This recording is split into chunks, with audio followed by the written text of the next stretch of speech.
My name is Miss DiBiase, and I am going to be teaching a lesson on Zentangles. This is a great lesson. This is a lesson that can help you relax. It can help you focus, and it can help you escape from everyday worries. This is good for kids, usually 2nd grade on up. Adults love to do this also.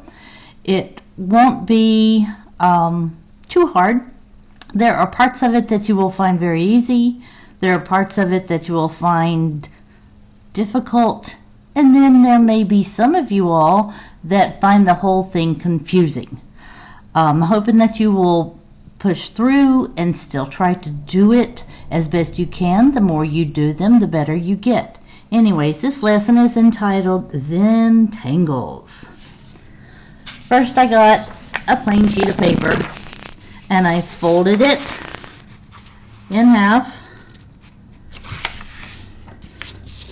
and I folded it again in half to make a small rectangle. Once I did that, then I cut along the folded lines. This will give you a small piece of paper to practice on. So the first thing we're going to do, I'm going to be doing this in Sharpie. You can do it in pencil. However, try not to do erasing. This is to get you to concentrate without thinking about erasing too much. First thing I would like you to do, once you get your supplies, is I would like you to put 4 dots, kind of close to the corners, but not real close. Then I want you to draw a simple line. Doesn't have to be straight or perfect. Then we're going to divide it up into 4s. I start here and then do a small wedge.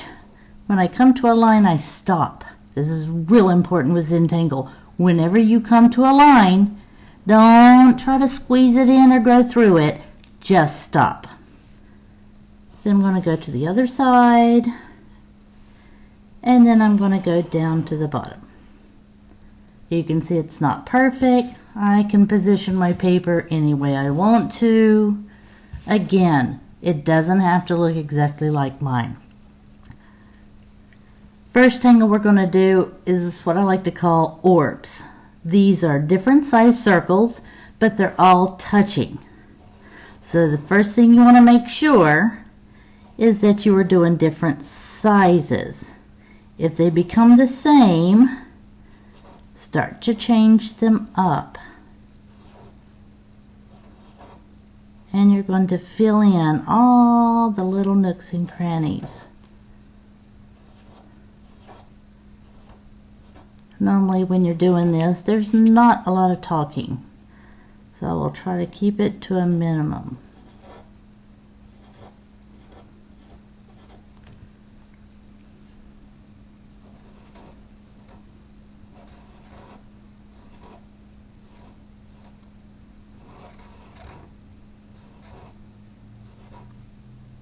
Now, I might be going faster than some of you, and that is okay. We all work at our own pace. Do not feel you have to keep up with me. There's going to be a certain point in time where I'm just going to have you stop, even though you haven't filled in the whole space, and we're going to go on to the next tangle.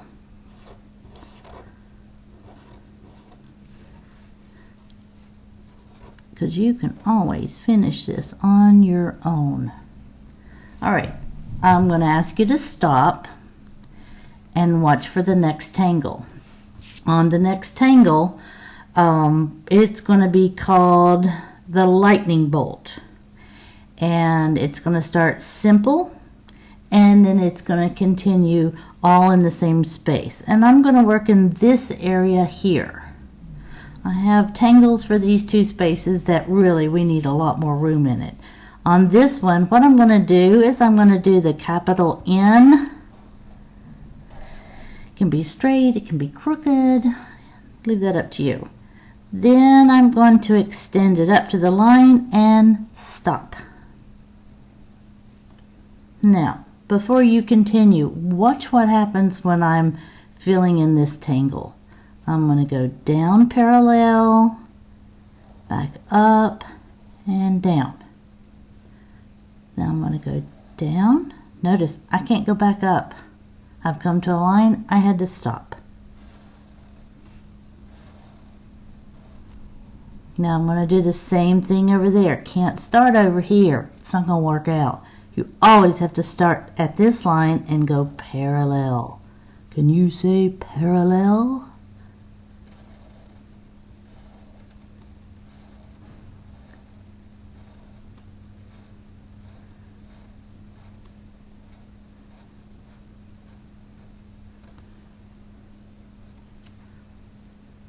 Okay. I'm going to give you a little bit of time to go ahead and do and start your lightning bolt Zentangle.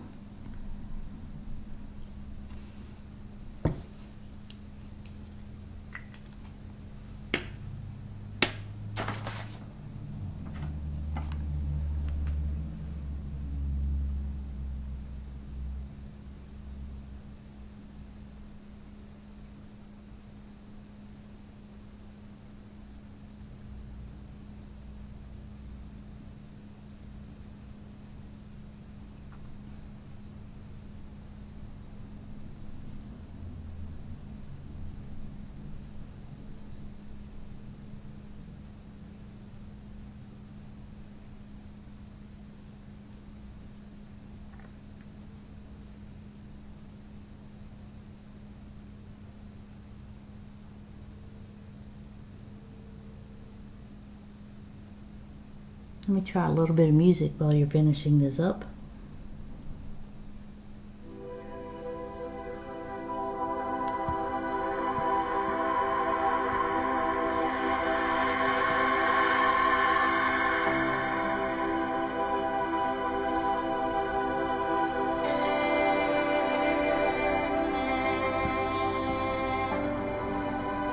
Alright, I'm going to go ahead and do another tangle while the music's going. Hopefully it won't be too distracting.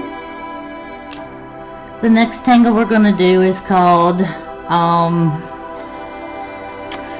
don't know, some of my kids call this pancakes, sometimes they call them pepperonis. I'm not real sure, but we're going to start out with orbs, half of them. And we're going to go along the bottom of the floor of the shape, up the wall, and along the ceiling.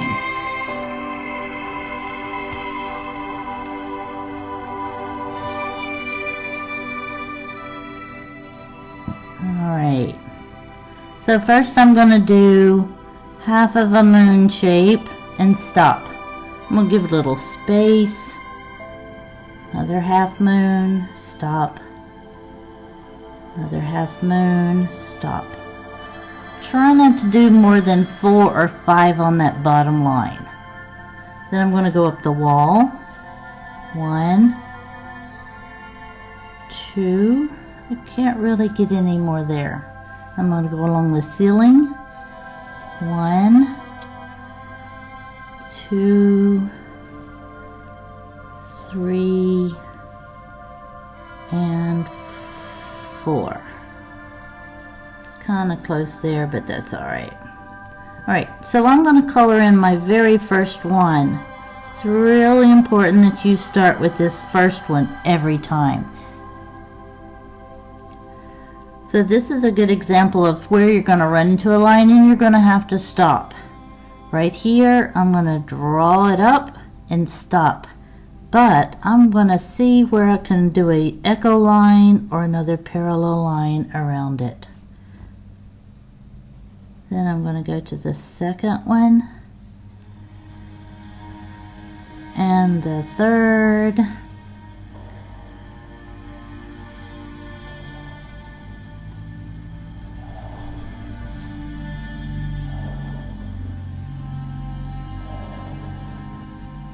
and the last one. Ooh, kind of close.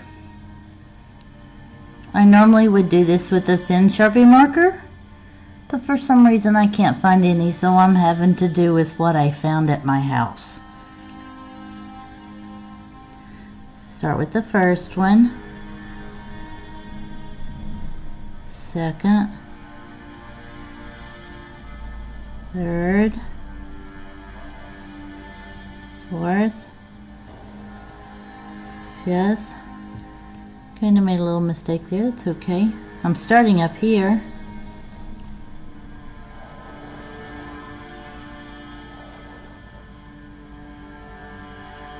Get on my first one. Oh, I can't start at the bottom of the line there. I have to start up here. It's okay.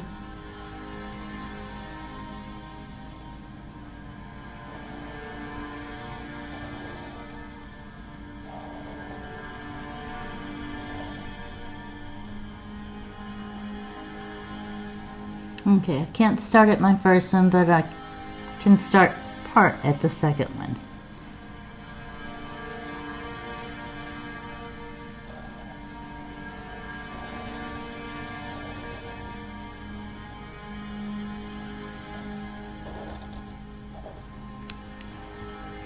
Okay.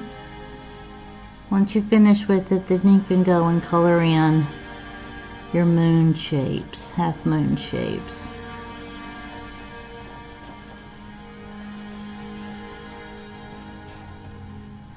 Maybe that's what I called it, half moon.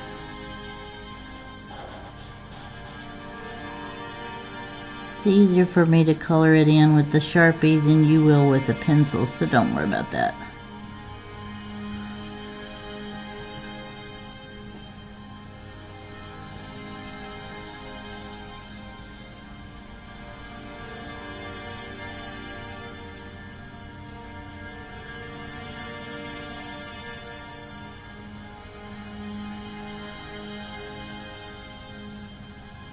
Give you a few more minutes. You can continue on your own in a minute. Don't worry if you don't finish. I'm just going to move on. Right. So let's pause here for a minute. If you haven't finished it, that's okay. We're going to go on to what I like to call the haystack. This is real important. You will be drawing a line, and then you need to draw a line right beside it, which would be its parallel line. Again, there's that word parallel. Alright, so I'm just going to start at a random angle. Now I'm going to do another angle. Now I have my parallel lines. This is real important. This is kind of like what I tell my students when you're riding in a car, or someday when you're driving, or your parents are driving it. They don't run the stop sign. If you go through the lines, it's like running a stop sign. It's not going to work as good as you want it to. So when you come to a line, you stop. Pick your pencil up or pen and continue it on the other side. So it appears that it goes underneath. Then you have to do its parallel line. If you find this is difficult for you, you might need to practice it more, or quite possibly slow down. I can do a much better job if I slow down. So I'm going to do another line here. I'm going to draw a parallel. It's going to get increasingly difficult. Now I'm going to start one kind of randomly here, and the parallel line. It's good if you go different directions. Now I'm going to start one. I'm going to try to get it to go from here to here. I have to be careful because there's lots of lines in here that I can run through or run my stop sign.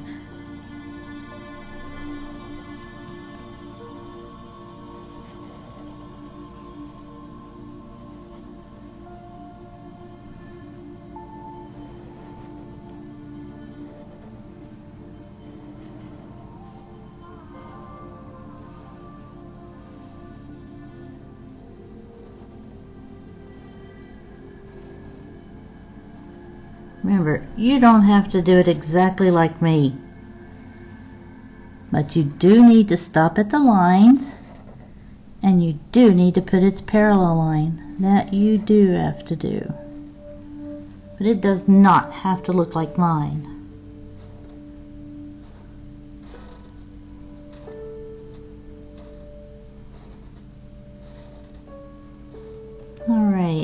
this time I'm going to stop with this lesson, and I hope you enjoyed Zentangles. Alright, can't wait to see what you all have done. I hope you get to post them somewhere. Be nice if we had something on the site to see your things. Be careful, wash your hands, and be nice to your loved ones. See you on the next lesson. Bye.